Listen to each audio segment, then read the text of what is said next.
Hello everyone, welcome to another vlog, welcome to our YouTube channel Couple Bikers BD আর আজকে কথা বলবো Yamaha একটা bike launch করে সেই বাইকটা হচ্ছে ইয়ামাহা FZX যেটার মূল্য বর্তমানে হচ্ছে ৩,০৯,০০০ টাকা এবং আমার অনেক দিনের ইচ্ছা ছিল এই বাইকটা একটু রিভিউ করার এই বাইকটার কোনো একজন ইউজারের সাথে কথা বলা বাইকের যে প্রাইস এই প্রাইসের সাথে আসলে কি বাইকটার স্পেসিফিকেশন জাস্টিফাই করে কিনা এইটা আসলে দেখার খুব ইচ্ছা ছিল তো 2025-এ এসে এটা করার সৌভাগ্য হয়েছে আমাদের খুবই কাছের একজন বড় ভাই বিলাস ভাই উনি হচ্ছে FZX এই বাইকটা চালায় তো ওনার কাছ থেকে হচ্ছে ওনার রাইডিং যে এক্সপিরিয়েন্সটা সেটা শুনবো বাট তার আগে একটু আপনাদেরকে এই বাইকের যে স্পেসিফিকেশন সেটা একটু জানিয়ে দিই FZX বাইকে হচ্ছে 149 সিসির একটা ইঞ্জিন রয়েছে যেটা 4 স্ট্রোক 2 ভালভের এবং এইটা থেকে ম্যাক্সিমাম পাওয়ার আসে হচ্ছে 12.4 PS এবং ম্যাক্সিমাম টর্ক হচ্ছে 13.3 নিউটন মিটার এবং এটা হচ্ছে FI একটা ইঞ্জিন 5 স্পিড গিয়ার বক্স এতে রয়েছে ডুয়েল ডিস্কের সিঙ্গেল চ্যানেল ABS রয়েছে প্লাস হচ্ছে ট্র্যাকশন কন্ট্রোল আছে সাথে হচ্ছে LED হেডলাইট টেল লাইট ইন্ডিকেটর সবকিছু আছে ইয়ামাহার স্মার্ট কানেক্টিভিটি অপশনটা রয়েছে যেটা হচ্ছে ইয়ামাহা ওয়াই কানেক্ট অ্যাপ দিয়ে কানেক্ট করা যায় এতে রয়েছে হচ্ছে side stand engine cut off option মানে হচ্ছে সাইড স্ট্যান্ড যদি নামানো থাকে তাহলে ইঞ্জিন অটোমেটিক্যালি অফ হয়ে যাবে এই সব কিছু রয়েছে বাট বাইকটার সম্পর্কে যেই কথাগুলো মানুষজন বলে আসলে একজন ইউজার কি ফিল করে চলেন বাস্তবে সেটা একটু শুনে আসি ইয়ামাহা FZX এটা পছন্দের সবচেয়ে বড় রিজনটাই হচ্ছে এর কমফোর্ট এটা হাইওয়ে বলেন বা আপনার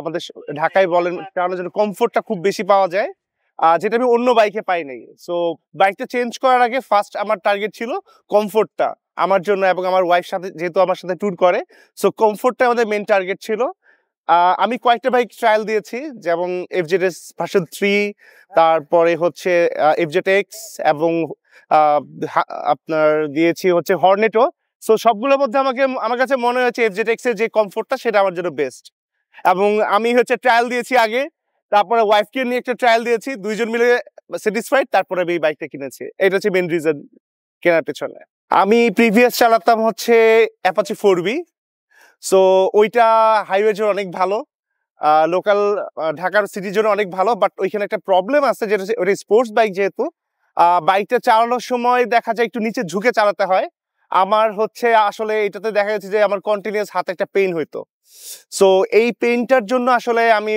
4Vটা সুইচ করে FZX এ আসছি এবং এই বাইকে যেহেতু রেট্রো একটা লুক আছে এবং কমফোর্টটা আছে হ্যান্ডেল বারে যে কমফোর্টটা আছে এখন আসলে আমি ওই ব্যথাটা ফিল করি না এবং বাইক চালিয়ে আমি অনেক কমফোর্ট ফিল করি আচ্ছা বাইকের পিছনে এক্সপেকটেশন এক একজনে এক এক রকম আমার এক্সপেকটেশন ছিল যে মাইলেজ একটা ফ্যাক্ট 2 নাম্বার ছিল যে কমফোর্টটা আর 3 নাম্বার যেহেতু পিলিয়ন নিয়ে চালাবো তার কমফোর্ট একটা ছিল এই তিনটা জিনিস মিলে আমার কাছে মনে হচ্ছে এটা বেশ ভালো মাইলেজ যেহেতু আমার 2000 কিলো প্লাস হয়েছে এখন আমি 45 প্লাস পাচ্ছি সিটির মধ্যেই আর হচ্ছে কমফোর্টের ব্যাপারে এটা আসলে অনেক বেস্ট এইটা আসলে বলার কিছু নেই আর তার সাথে হচ্ছে আমি যেহেতু পিলিয়ন নিয়ে চালাই ওয়াইফকে নিয়ে চালাই সেও খুব কমফোর্টেবল এই বাইকে এটা হচ্ছে মেন রিজন বাইকটাকে সুইচ করার বাইকটা কেনার পরে 2টা সার্ভিস পেয়েছি মাশাআল্লাহ ওরা ভালো সার্ভিস দিচ্ছে ইয়ামাহার আমি ইয়ামাহার 60 ফিটে যেটা ওদের সার্ভিস সেন্টার আছে এখানে যাচ্ছি প্রবলেমগুলো ওদের সাথে এক্সপ্লেন করলে ওরা সলভ করে দিচ্ছে সমস্যা হচ্ছে না আফটার সার্ভিস বেশ ভালো আর এই বাইকে যদি বলতে চাই এই বাইকে পুরো বডিটা অলমোস্ট মেটাল এটা হচ্ছে একটা জিনিস চুজ করার পিছনে রিজন ছিল বাইকে শুধু মনে হয় প্লাস্টিক আছে এই পার্টটা আর হচ্ছে এই সবই মেটাল অলমোস্ট মানে সবাই বলে 75% এর মতো বাইকে হচ্ছে মেটাল বডি এটা একটা অনেক বড় রিজন বাইকটা চুজ করার পিছনে আর আফটার সার্ভিসে হচ্ছে ওদের কাছে পার্টস অ্যাভেলেবল আছে লোকাল মার্কেটে পার্টস অ্যাভেলেবল আছে সো দেখা যায় পার্টস থেকে কোনো টেনশন করতে হয় না এই বাইকে পার্টসের প্রাইস একটু বেশি সো আপনার যদি বলতে চাই হেডলাইটের প্রাইসটা যদি আপনি অফিসিয়াল কিনতে চান এটা 40 প্লাস তারপর ইভেন ইন্ডিকেটরের আমি একদম দাম করেছিলাম সেটা মনে হয় দুইটার দাম পড়বে 3000 বা 3500 মতো একটু প্রাইস বেশি একটু মানে লাক্সারিয়াস টাইপের বাইক পার্টসের দাম একটু বেশি বাট মার্কেটে অ্যাভেলেবল আর 2 নাম্বার আপনি অফিসিয়াল ছাড়াও আপনার পার্টসগুলো অ্যাভেলেবল আছে। সো দেখা যাবে যে এখানে পার্টসে ভালো একটা দামের গ্যাপ আছে। আপনি অফিসিয়াল আর আনঅফিসিয়াল দুইটাই কিনতে পারেন। আচ্ছা, এই বাইকটা কেনার পরে কিছু প্রবলেম আছে। একটা প্রবলেম হচ্ছে ইঞ্জিনটা হিট বেশি। সো ইঞ্জিন হিট হয়ে যায়। সো মাঝে একটা ট্যুর করেছিলাম মইনুট ঘাট। এখানে আমার কাছে মনে হয়েছে যে 50 ক্রস করার পরে ইঞ্জিনটা বেশ ভালো হিট হয়ে যায়। সো 5-10 মিনিট একটা ব্রেক দেওয়ার পরে দেখা যায় এটা আবার একটু কুল ডাউন হয়। এটা একটা প্রবলেম। 2 নাম্বার প্রবলেম হচ্ছে আপনার হেডলাইটের যে আলোটা এতটা বেশি না যতটা আমি এক্সপেক্ট করেছিলাম। হাইওয়ের জন্য বেটার না। আসলে যদি হাইওয়েতে চালানো হয় এবং শীতের দিনে দেখা যায় ফগ লাইট লাগবে তখন। এই দুইটা প্রবলেম। আর 3 নাম্বার হচ্ছে আপনার এটার জন্য আমি খুব ভালো একটা ব্যাকলিস্ট খুঁজতেছিলাম যে পার্টসের ক্ষেত্রে, সেটা খুব ভালো পাচ্ছি না। যেটা লোকাল মার্কেটে যেটা বানাচ্ছে সেটা আমার পছন্দ হচ্ছে না। সো এটা তো ফুললি কাস্টমাইজ এবং ডিপেন্ড করে ইউজারের উপর। সো এইটা মনে হচ্ছে আমি এক জিনিস পাচ্ছি না। আর এছাড়া ওভারঅল সবকিছু ঠিক আছে, শুধু ইঞ্জিন হিটটা যদি আপনি একটু কম্প্রোমাইজ করতে পারেন আর হচ্ছে আপনার লাইটটা যদি কম্প্রোমাইজ করতে পারেন তাহলে ঠিক আছে, এটা কোনো সমস্যা নেই। আসলে এখানে বাইকে আপনি একটা সমস্যা ফেস করবেন হাইওয়েতে যদি আপনি যান। নর্মালি যেহেতু আমি 4B ইউজ করতাম, আমি যখন একটা বাস বা গাড়িকে আমি ওভারটেক করতাম, মানে টর্ক অনেক বেশি, 16+ ওর টর্ক ছিল। এটা টর্ক যেহেতু একটু কম, এই একটা জায়গায় হয়তো আপনি প্রবলেম ফেস করতে পারেন, বাট এটাতে আপনি যে কোনো জায়গায় যেতে পারবেন। আমি এটা নিয়ে অফরোডেও রাইড করে দেখছি, নরসিংদী দিকে গেছি, খুব বাজে রাস্তাতেও চালায় দেখছি যে না, এটা চালানোর জন্য খুব বেস্ট। আর আপনি পাহাড়ে যেতে চান, সাজেক যেতে চান বা আপনার যে কোনো জায়গায় যেতেন, আই থিঙ্ক এটাতে আপনি বেস্ট পারবেন, পারফরমেন্সটা পাবেন। কমফোর্টটা বেশি প্রেফার করে, কাপল বাইক চালাতে পছন্দ করে, ফ্যামিলি বাইক চালাতে পছন্দ করে, তাদের জন্য আমি বেস্ট মনে করি। সো এটা হাইওয়ে বলেন, লোকাল রাইড বলেন, সেটার জন্য বেস্ট। আর এইটা হচ্ছে আপনি যদি চান যে হাইওয়েতে প্রচুর টানাটানি করবেন, প্রচুর স্পিড ওঠাবেন, 100, 150, 120, 30 ওঠানো দরকার, তাদের জন্য এই বাইক না। এই বাইক হচ্ছে যারা চালাতে চায় তারা 80, 90, 100 এর মধ্যে চালাতে পছন্দ করে, অল টাইম এটা মেনটেন করে চলে, তাদের জন্য বেস্ট। এই বাইকে একটা গুণ হচ্ছে, সেটা হচ্ছে যে পিছনের চাকার ট্র্যাকশন কন্ট্রোল আছে। সো আপনি হাইওয়েতে যদি আপনি ড্রাইভ করেন অথবা অফরোডে যদি আপনি ড্রাইভ করতে চান, এই ক্ষেত্রে আপনাকে অনেক কনফিডেন্স দিবে।